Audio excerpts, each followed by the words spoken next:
проблем с един от автомобилите, който продадохме. Какво се случи накратко? Преди около месец наш клиент Свилен Радев от град София си закупи Subaru Outback 2010 година. Няколко дена след това се чух с него, за да видя дали има някакъв проблем в автомобила и дали всичко е наред. Споделим, че има малък проблем с късите светлини на фаровете, тъй като няколко дни след като се е прибрал, карал е при вечер и тогава е установил, че фаровете, късите светлини на фаровете са светили буквално като свещи. Направи ми видеоклип, за да ми докаже, че не ме лъже. Попитах го има ли доверен сервис, където могат да установят какъв точно е проблема и да го отстраним. Каза ми да. Чухме се след няколко дни.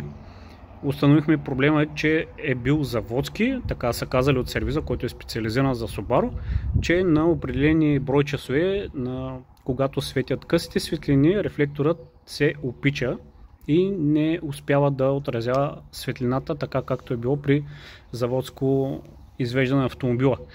Казах му, окей, нека да направят фаровете и ми кажи каква е стойността на целия ремонт. Чухме се след няколко дни, казваме, че стойността на ремонта е 688 лева. Казах му директно да ми напишат от сервиза фактура на моята фирма, за да мога аз да преведа парите и той да си получи колата в изряден вид. На следващия ден ми сподели, че за да не ме товарят с цялата сметка, е говорил с съпругата си, искал да се разделим сметката.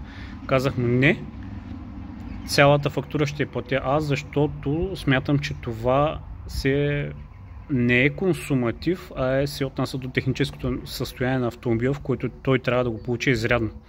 И му казах, че ще получи това, за което е платил. Той се е платил за здрав автомобил.